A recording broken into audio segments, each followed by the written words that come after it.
యుగమంతా కూడా మొట్టమొదట ఎప్పుడు ప్రారంభమైందో అది యుగాది. ఒక సంవత్సరాన్ని ప్రమాణంగా చేసుకుంటే అది ఉగాది. ఎప్పుడు ఉగాది ప్రారంభమవుతుంది అంటే చైత్రమాసంలో శుక్లపక్షంలో పాడ్యమి తిథి ఎప్పుడు సూర్యోదయానికి ఉన్నదో అప్పుడు ఈ సంవత్సరారంభం అవుతుంది. ఈ సంవత్సరం అనేటటువంటిది కాలమునందు ఒక ప్రమాణంగా స్వీకరిస్తారు. ఈ సంవత్సరం అనేటటువంటిది ఒక ప్రమాణము కనుక ఒక సంవత్సర ప్రారంభంలో మనం భగవంతుణ్ణి ఎలా ఆరాధన చేసి ఆ సంవత్సరంలో వచ్చేటటువంటి దుష్ఫలితములను రాకుండా చూసుకోవచ్చో లేదా ఆ ఫలితములను ఈశ్వరానుగ్రహంతో బాగా తగ్గించుకునేటటువంటి అవకాశం ఉంటుందో, ధర్మమునందు ఊంచుకునేటటువంటి అధ్యవసాయముతో కూడుకున్నటువంటి బుద్ధి మరింత విశేషంగా ఎలా పాదుకునేటట్టుగా ప్రయత్నం చెయ్యాలో, దానికి భగవంతుని యొక్క అనుగ్రహాన్ని ఎలా పొందాలో చెప్పేటటువంటి విధి విధానమే ఉగాది నాడు మనం చేసేటటువంటి పూజకి సంబంధించినటువంటి కల్పం. అభ్యంగ స్నానం విధింపబడింది అంటే తైలాభ్యంగము అన్న మాటకు అర్థం ఒళ్ళంతా కూడా నువ్వుల నూనెని అలదికుంటారు. ఎందుచేత అంటే తైలే లక్ష్మీ అని. ఆ నువ్వుల నూనె యందు లక్ష్మీదేవి ఉంటుంది. పర్వదినములలో ఆ నువ్వుల నూనె యందు లక్ష్మీదేవి ఉన్నటువంటి కారణం చేత ఆ నూనె ఒంటికి రాసుకున్నటువంటి ఫలితంగా అలక్ష్మి పరిహారమై లక్ష్మి యొక్క అనుగ్రహం కలుగుతుంది. ఆ లక్ష్మి యొక్క అనుగ్రహం కలిగి తనకి భగవంతుడిచ్చినటువంటి విభూతిని స్మరించి సమాజ హితము కొరకు ప్రవర్తించడం అనేటటువంటి దాని యందు పూనిక కలుగుతుంది. ఇప్పుడు నూతన వస్త్రధారణము అని కొత్త బట్టలు కట్టుకుంటారు.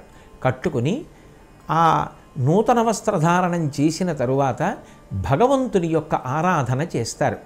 భగవంతుడనేటటువంటి వాడు ఈ కంటికి కనపడకపోయినా మహాపురుషులైనటువంటి వారు కొంతమంది పరమభక్తితో ఆరాధించి ఆయనని ఒక సాకారంగా చూడగలిగినటువంటి అదృష్టాన్ని పొంది ఉన్నారు కనుక ఆయన ధర్మమును నిలబెట్టడానికి ఎన్నో అవతారములు స్వీకరించాడు అనేటటువంటిది వేదము చేత పురాణముల చేత కావ్యముల చేత నిరూపింపబడినటువంటి పరమ సత్యము కనుక ఏ మహానుభావుని యొక్క అనుగ్రహం చేత నక్షత్రములు ప్రకాశిస్తున్నాయో సూర్యచంద్రులు ప్రకాశిస్తున్నారో ఒక ప్రత్యేకమైనటువంటి పథంలో ఈ భూమి అంతా తిరుగుతోందో సమస్త ప్రాణులు ఒకే వేగంతో ఊపిరి తీస్తున్నాయో అన్ని గ్రహములు కూడా ఒక నియతి ప్రకారంగా ఒక వేగంతో తిరుగుతున్నాయో ఇదంతా చేయిస్తున్నవాడు ఒకడు ఉన్నాడు అనేటటువంటి పరమ నమ్మకంతో బ్రతకడం ఆస్తిక్య బుద్ధి అని వేదాంతర్గతమైనటువంటి విషయంగా పరిగణిస్తూ సనాతన ధర్మమునందు విశ్వసించి జీవిస్తారు. చక్కగా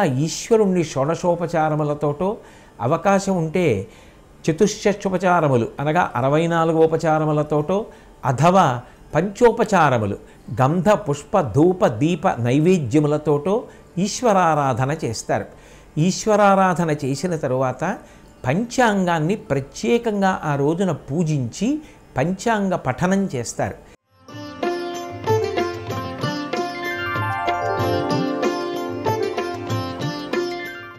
ఐదు అంగములతో కూడుకుని ఉన్నటువంటిదేదో దానికి పంచాంగము అని పేరు. ఈ 5 అంగములతో కూడుకున్నటువంటి పంచాంగం కాలాన్ని విభాగం చేసి కాలమునందు దైవ సంబంధమైనటువంటి విభూతి అంతర్లీనంగా ఎలా ప్రవహిస్తోంది అన్నదాన్ని నిర్ణయం చేసి మనకి అందిస్తుంది. ఈ పంచాంగ రచన అనేటటువంటిది భారతదేశం యొక్క కీర్తి ప్రతిష్టలకి ఒక ప్రధానమైనటువంటి కారణం. ఏ రోజు ఎలా ఉంటుంది, తిథి ఎలా ఉంటుంది, నక్షత్రం ఎలా ఉంటుంది, యోగం ఎలా ఉంటుంది, కరణం ఎలా ఉంటుంది, వీటన్నింటినీ కూడా చెప్పగలిగినటువంటి శక్తితో ఉంటుంది పంచాంగం. పంచాంగము అంటే రాబోవు కాలంలో ఉండేటటువంటి విషయములనన్నింటినీ చూడగలిగినటువంటి ప్రజ్ఞ. వేద పురుషుడికి నేత్రస్థానం జ్యోతిష శాస్త్రం. ఆ శాస్త్రము కాలమునందు రాబోయేటటువంటి విషయములనన్నింటినీ కూడా లెక్క కట్టి చూడగలిగినటువంటి శక్తి కలిగినటువంటి శాస్త్రం. అఖిలాండకోటి బ్రహ్మాండ నాయకుడైనటువంటి శ్రీవేంకటేశ్వర విభుడు కూడా ఇప్పటికీ ప్రతిరోజు తన దగ్గర కొలువు జరుగుతున్నప్పుడు పంచాంగ శ్రవణం చేస్తాడు. అంటే ఆయనకి తెలియక ఆయనే కాలస్వరూపుడు. లోకం ఒక సదాచారాన్ని అలవాటు చేసుకోండి అని చెప్పడానికి పంచాంగ శ్రవణం చెయ్యమని పరమాత్మయే మనకి ప్రబోధం చేస్తున్నాడు.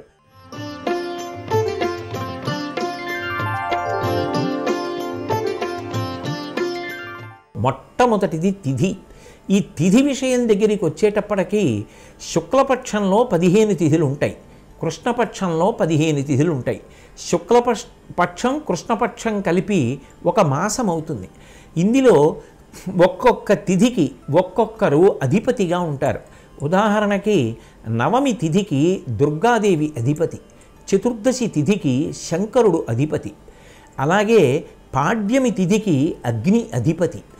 ఒక్కొక్క తిథి నాడు ఎవరు అధిపతిగా ఉంటారో ఆ తిథి నాడు దైవము యొక్క అనుగ్రహం అంతర్లీనంగా ఎలా ప్రవర్తిస్తూ ఉంటుంది, ఆ కాలమునందు ఏ పని చేస్తే మనకి యోగ్యంగా ఉంటుంది లెక్క కట్టి మనకి చెప్తారు. తిథి అనేటటువంటిది పంచాంగంలో అంతర్భాగం. ఆ తిథి నాడు తిథి యొక్క అధిదేవతానుగ్రహంతో ఏ పని చేసి భగవంతుని యొక్క అనుగ్రహంతో మనం సంకల్పం చేసినటువంటి కార్యక్రమాన్ని సాధించుకోవచ్చు. అందుకే పంచాంగంలో మొదటిది తిథి, రెండవది వారం. వారములు 7 ఉంటాయి. ఆది, సోమ, మంగ, బుధ, గురు, శుక్ర, శని. తర్వాతది నక్షత్రం. నక్షత్రం దగ్గరికి వచ్చేటప్పటికి 27 నక్షత్రములు ఉంటాయి. నక్షత్రములకు కూడా అధిపతులు ఉంటారు. ఉదాహరణకి స్వాతి నక్షత్రం ఉందనుకోండి, వాయువు అధిపతి. శ్రవణం నక్షత్రం ఉందనుకోండి, విష్ణువు అధిపతి. 27 నక్షత్రములు, ఒక్కొక్క నక్షత్రమునకు 4 పాదములు. 27 × 4 108 పాదములు. ఈ 108 పాదములు కూడా 12 రాసులలోకి వెళ్ళిపోతాయి. ద్వాదశ రాసులు అంటారు. ఒక వ్యక్తి పుట్టినా ఒక వ్యక్తి మరణించినా దేన్ని ప్రధానం చేస్తారు అంటే నక్షత్రాన్ని ప్రధానం చేస్తారు. అందుకే ఏ దేవతకైనా పూజ చేస్తే 108 నామాలు ఉంటాయి. అష్టోత్తర శతనామావళి లేకపోతే సహస్రనామావళి. 108 నామాలు ఎందుకంటే 108 నక్షత్ర పాదములలో పుట్టినటువంటి సమస్త జీవులు సంతోషంగా ఉండాలని కోరుకోవాలి. సర్వే జనాః సుఖినో భవంతు. తిథి, వారము, నక్షత్రము, యోగము. యోగము అనబడేటటువంటి ప్రకరణంలో 11 యోగములు ఉంటాయి. అందులో ఆ యోగములలో మళ్ళీ ప్రధానంగా మనకి ఏది అంటే అన్నిటికీ కూడా అధిపతులైనటువంటి దేవతలు ఉంటారు. ఆ అధిపతులైనటువంటి దేవతల యొక్క అనుగ్రహ విశేషం చేత ఈ 27 రకాలైనటువంటి యోగముల వలన కూడా దేవతల యొక్క అనుగ్రహాన్ని సంపాదించుకుంటారు. ఏ యోగమునందు ఏ పని చేసి ఎలా వృద్ధిలోకి రావాలో చెప్పబడుతుంది. చిట్ట చివరిది కరణము. కరణములు 11 కరణములు. ఈ 11 కరణములు 2గా విభాగం చేయబడతాయి. స్థిరకరణములు, చరకరణములు అని. చరకరణములు 7, స్థిరకరణములు 4. ఈ కరణముల యందు ఏ పనులు చేస్తే ఎలా వృద్ధిలోకి వస్తాడో చెప్పబడుతుంది. ఇప్పుడు ఈ పంచాంగాన్ని ప్రతిరోజు కనీసంలో కనీసం ఒక్కసారి ముట్టుకుని ఆ రోజు ఉన్న వారమేమి, ఆ రోజు ఉన్న తిథి ఏమి, ఆ రోజు సూర్యోదయం సూర్యాస్తమయం ఎన్ని గంటలకు అవుతోంది, అలాగే ఏ నక్షత్రం ప్రకాశిస్తోంది, వీటిని ఒక్కసారి పరిశీలించినంత మాత్రం చేత అది కాలము ఈశ్వర స్వరూపం కనుక శ్రద్ధతో ఒకసారి కాల విభాగాన్ని పరిశీలనం చేస్తున్నాడు కనుక పంచాంగాన్ని పరిశీలించినటువంటి కారణంగా భగవంతుని యొక్క అనుగ్రహం కలిగి దాని వలన ఆయువు, సంపద, కీర్తి సమస్తము చేకూరుతాయని ఆర్షవాక్కు.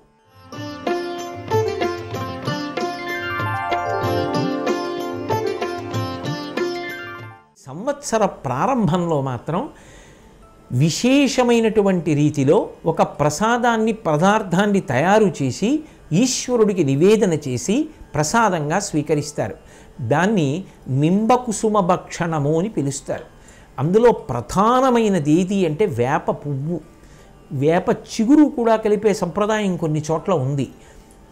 అది తీయగా ఉండేది కాదు, కమ్మగా ఉండేది కాదు, చేదుగా ఉంటుంది. చేదుగా ఉన్న పువ్వుని సంవత్సర ప్రారంభంలో తినిపిస్తారు. ఎందుకు తినిపిస్తారు అంటే భారతీయ తత్వశాస్త్రంలో, ఆర్షధర్మంలో, సనాతన ధర్మంలో ఋషుల ప్రజ్ఞకి 2 చేతులెత్తి నమస్కరించాలి. మొట్టమొదట చేదు తిండం నీకు అలవాటు కాకపోతే పొంగలి తినే అధికారం నీకు లేదు. ఎందుకు వేప పువ్వుతో కూడుకున్న పదార్థం తినమంటారు అంటే యద్వర్షాదౌ నింబసుమం శర్కరాంలఘృతైర్యుతం భక్షితం పూర్వయామేస్య తద్వర్షం సౌఖ్యదాయకం అది ప్రమాణం. తినేటప్పుడు ఆ ప్రసాదాన్ని ఆ పదార్థం ఏ ఏ పదార్థముల సంఘాతముగా ఉండాలో కూడా చెప్పారు. వేప పువ్వు, బెల్లం ముక్క, పంచదార కొద్దిగా, ఆ తర్వాత ఆవు నెయ్యి, చింతపండు, వీటిని కలిపి ముద్ద చేసి ఈశ్వరుడికి నివేదన చేస్తారు. నివేదన చేసి పుచ్చుకుంటారు. నిన్ను నువ్వు రక్షించుకోవడానికి పరదేవత యొక్క అనుగ్రహం ప్రకృతిని రక్షించడానికి వేప పువ్వుగా ఆ కాలంలో వికసించింది. అది అమ్మవారి అనుగ్రహం అందులో ఉంది. అందుకని నింబసుమం వేప పువ్వుని కలుపుకుంటారు. యద్వర్షాదౌ నింబసుమం శర్కరాంలఘృతైర్యుతం ఆవు నెయ్యి అమృతంతో సమానం. అలాగే చింతపండు పుల్లగా ఉంటుంది కాబట్టి ఆకలిని పెంచుతుంది. ఆకలిని పెంచి తిన్న అన్నం జీర్ణమై శక్తి పెరగడానికి కారణమవుతుంది. కాబట్టి ఇటువంటి విశేష పదార్థములను కలిపి భగవంతుడికి నివేదన చేసి ప్రసాదంగా స్వీకరిస్తారు. ఈ ప్రసాద స్వీకారం అనేటటువంటిది ఉగాది నాడు చేసేటటువంటి ఒక ప్రధానమైనటువంటి విశేషం. ఇక ఆ తరువాత తప్పకుండా దేవాలయ దర్శనం చెయ్యాలి. మనకి స్థానికంగా దగ్గరలో ఏ దేవాలయం ఉంటుందో ఆ దేవాలయానికి వెళ్ళి ఆ దేవాలయంలో ఉన్నటువంటి దైవాన్ని స్మరించి ప్రదక్షిణం చేసి చక్కగా మనకి తోచినటువంటి పదార్థం ఫలమో పత్రమో పుష్పమో ఏది వీలైతే అది దేవాలయానికి పట్టుకెళ్ళి ఇచ్చి నమస్కరించి కొంతసేపు గడిపి ఏ కార్యాన్ని మీరు ఎలా మొదలుపెట్టారు అనేటటువంటిది ప్రధానం. దీనివలన వ్యక్తి యొక్క జీవితం ఆ సంవత్సరంలో చక్కగా ప్రశాంతంగా జరిగి కావలసిన వాటిని సాధించుకోగలిగిన శక్తిని పొందుతాడు. అలాగే దేశమంతా కూడా సుభిక్షంగా ఉండడానికి వీళ్ళందరి యొక్క భక్తి కారణమవుతుంది.